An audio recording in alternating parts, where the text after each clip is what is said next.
집중 분석 이슈타임 시간입니다. 이데일리 이정훈 기자와 함께 이번 주 주요 일정 중 하나죠. 미국 FOMC 회의에 대한 이야기 나눠보도록 하겠습니다. 안녕하십니까? 안녕하세요. 자, 먼저 오늘 이슈와 관련한 뉴스부터 화면으로 만나보시겠습니다. 자, 이데일리 기사인데요. 연준 FOMC 다시 소방수 모드로라는 제목입니다.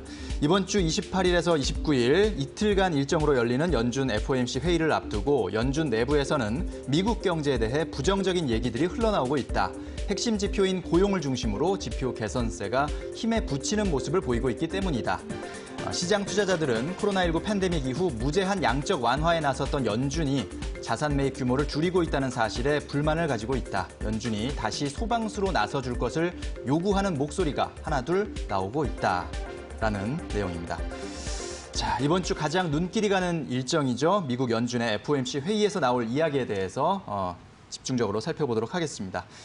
자, 일단 이 기사를 직접 쓰셨죠? 네, 그렇습니다. 이정훈의 마켓워치라는 컷을 달고 지금 글로벌 시장 주요 이슈들을 지금 다뤄주고 계시는데 이번 주는 연준 FOMC가 예정돼 있는 일정을 다뤄주셨군요. 네, 28일, 29일 양일간 열리거든요. 한국 시간으로는 목요일인 30일 새벽에 결과가 발표될 예정이기 때문에 이번 주 내내 주 초반, 중반까지도 이 FOMC를 어떻게 바라보느냐에 따라서 시장 흐름 자체가 좀 변동될 가능성이 있다라는 점에서 좀 이 이슈를 주요 이슈로 좀 짚어봤습니다. 네. 특히 뭐 이번 FOMC 회의를 주목하는 이유가 있다면 어떤 것인지 좀 설명해 주시죠. 예, 투자자들 뭐 대부분 느끼시겠지만 최근 들어서 주식 시장의 상승 흐름 자체가 조금 주춤거리는 그런 양상을 보이고 있고요. 한국이든 미국이든 전 세계 국채 시장이 굉장히 강해지고 있습니다. 다시 채권이 강해지고 주식이 약해지고 있다는 말은 자본 시장, 금융 시장 내에 안전자산 선호 현상이 굉장히 강화되고 있다라는 어떤 증거로 이해되고 있고요.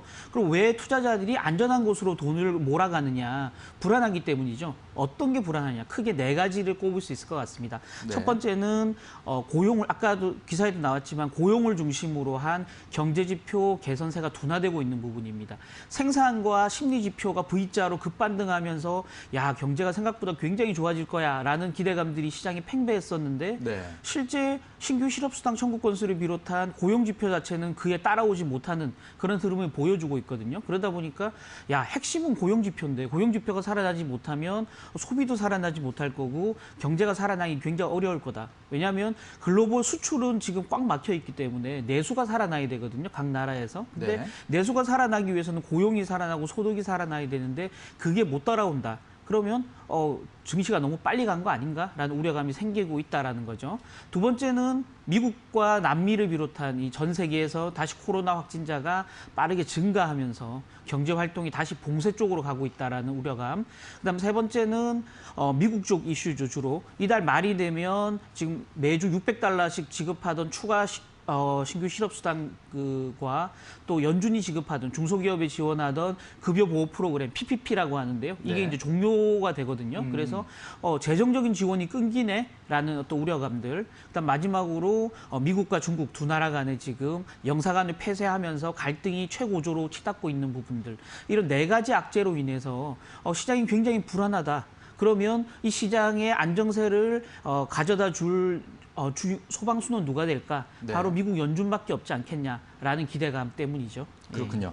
자, 말씀하신 대로 시장에서 느끼는 이런 불안감들, 이 시장에도 그대로 나타나고 있는 게 금값도 벌써 $1,900 턱 밑까지 올라온 상황이거든요. 맞습니다. 이제 뭐 $2,000까지 바로 바라볼 수 있는 그런 상황이 된 것인데요. 동시에 랠리를 보이고 있죠. 예, 그렇습니다. 자, 이런 상황에서 연준에서 뭔가 조금 이제 FOMC 회의 전에 뭔가 변화를 시사하는 그런 발언들은 없었는지 좀 궁금한데요. 예, 실제 이제 최근 그러니까 블랙아웃이라 그래서 FOMC 회의가 열리기 일주일 전에는 연준의 내부 관계자들은 어떤 발언도 할 수 없거든요. 아, 일주일 전부터는 이제 얘기를 할 수가 없군요. 그렇죠. 이게 블랙아웃은 정전이란 뜻 아니겠습니까? 그래서 불이 꺼진다는 거거든요. 그래서 미리 시그널을 주면 안 되니까 일주일 전에는 어떤 외부 발언도 못 하는데 그 지난주까지 나왔던 주요 발언을 보면 약간 불안한 징후들이 지금 감지가 되고 있습니다. 그 라엘 브레이너드라는 연준 통화정책 담당 이사의 발언이었는데요. 지난주에 나왔던 발언입니다. 미국 경제가 짙은 안개에 휩싸여서 불확실성에 갇혀 있다라고 얘기했고요. 미국 경제의 하방 리스크가 커지고 있다. 그러니까 미국 경제가 아래로 하락할 가능성이 굉장히 커지고 있다라는 우려스러운 발언이었고요.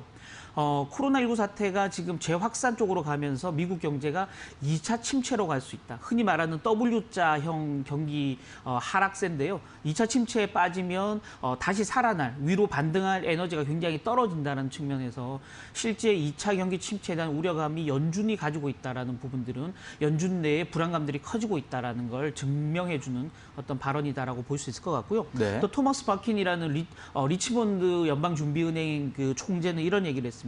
코로나19 사태가 생각보다 길어지면서 고용을 좀 다시 늘려볼까 하고 생각했던 기업들이 사업 계획을 바꿔서 고용을 다시 줄일 수 있다라는 거죠. 따라서 앞으로 약간 좀 하락하려고 했던 실업률이 다시 위로 올라갈 수도 있다.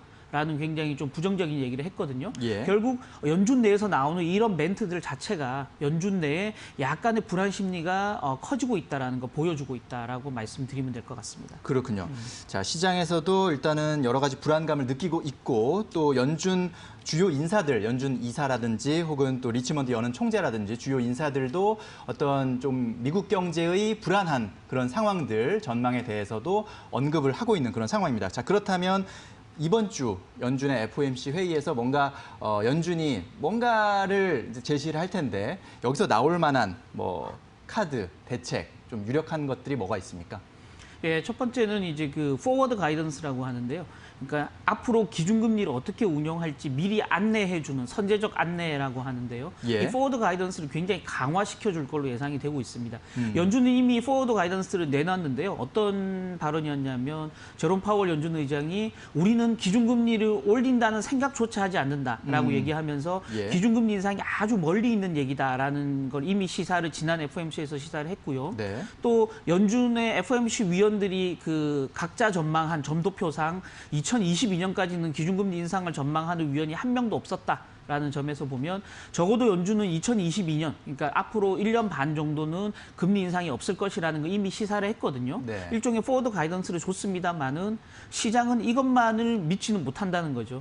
왜냐하면 이건 기본적으로 그 전제가 지금 현재라는 전제가 깔려 있거든요. 그래서 예. 앞으로 지표가 굉장히 좋아지면 언제든 바뀔 수 있는 약속이기 때문에 보다 구속력 있는 그 바인딩 그 어떤 약속을 원하고 있거든요. 네. 그래서 어떤 약속이냐. 그러니까 적어도 이런 거죠. 연준은 물가 목표가 2%입니다. 2% 위로 올라가면 경기가 화랑이라고 생각하고 그에 따라서 기준금리를 인상하기 마련이거든요. 따라서 연준이 그 인플레이션이 2%를 넘어간다 하더라도 설령 넘어간다 하더라도 기준금리를 올리지 않겠다. 제로금리를 유지하겠다. 이런 약속을 한다 그러면 그 시기가 2022년이건 2023년이건 2024년이건 상관없이 네. 적어도 경기가 어느 정도 과열이 되더라도 연준이 절대 금리를 인상하지 않을 것이다라는 기대감이 커지면 시장 내에 유동성이 다시 늘어나는 효과가 있을 것이다라는 점에서 연준이 이런 강화된 구속력 있는 포워드 가이던스를 내놓을 가능성이 굉장히 크다라는 거고요.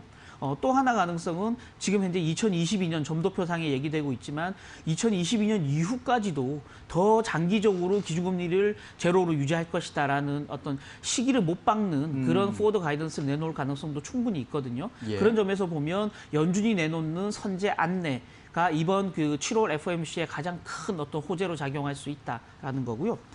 두 번째는 기본적으로 연준이 그 미국 재정 당국에 대해서 재정의 역할을 강화하라. 그래서 미국 의회와 재정 당국의 어떤 그 재정 부양책을 추가로 내놓으라는 압박을 가하면서 기본적으로 시장 내의 요구 사항을 전달할 가능성이 굉장히 크다라는 점이 두 번째 포인트고요.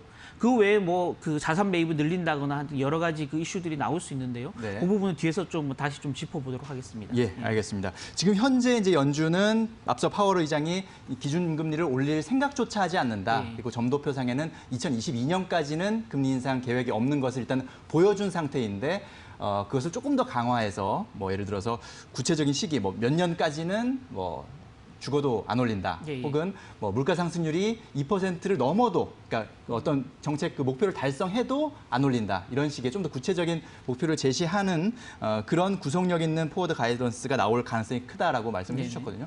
근데 이런 포워드 가이던스도 사실은 그 상황이 됐을 때 또 뭐 상황이 달라졌다. 이제는 뭐 뭔가 다시 금리를 방향을 바꿔야 되겠다 이렇게 또 말할 수도 있는 거라고 또 생각이 들어요. 그렇다면 실제 연준이 어떻게 행동하느냐가 참 중요한 것 같은데 지금 가장 이제 투자자들이 조금 불만으로 생각하는 게 이 연준의 자산 매입 속도가 둔화됐다는 점, 이런 점이거든요.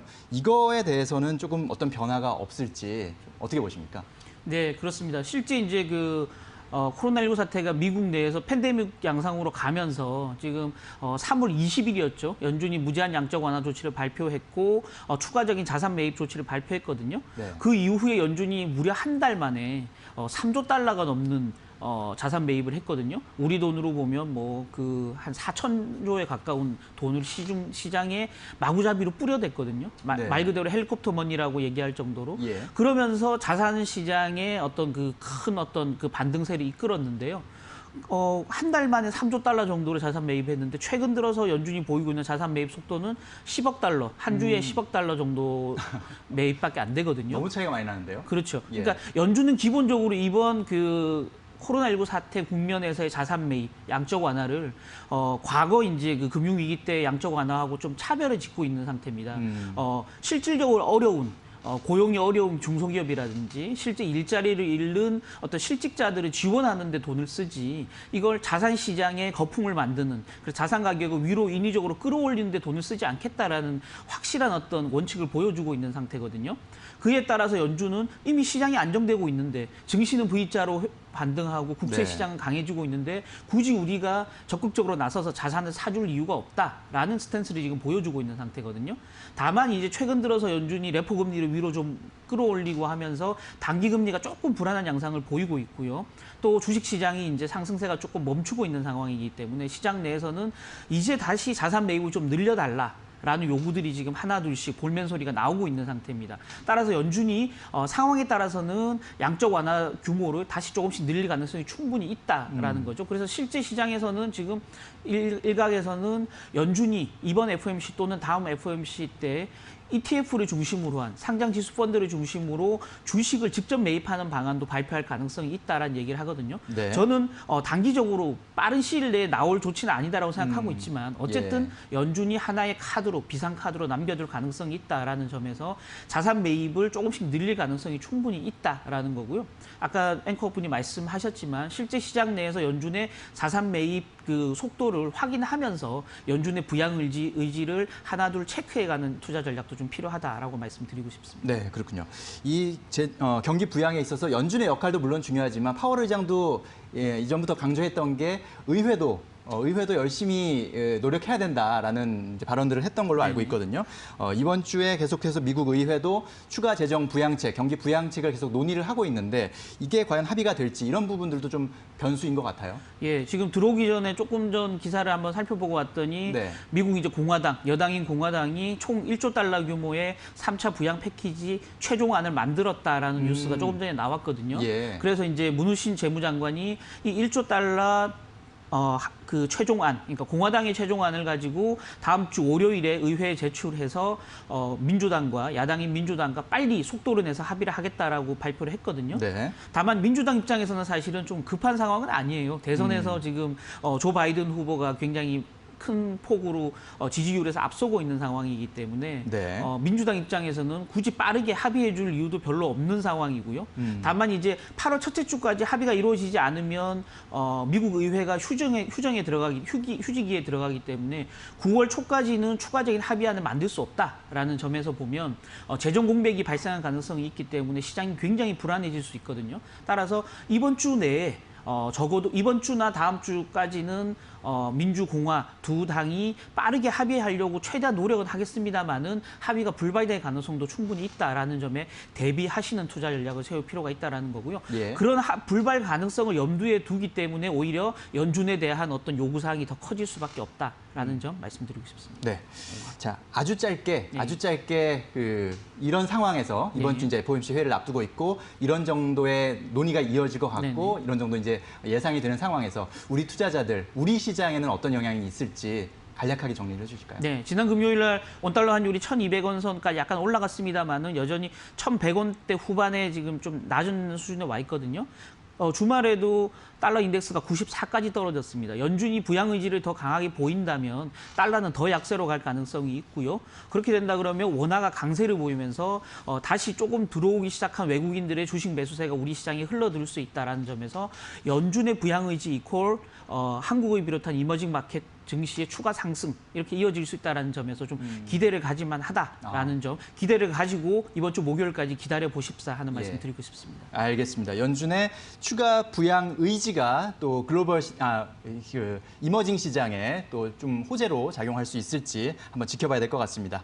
자, 오늘 말씀 잘 들었습니다. 감사합니다.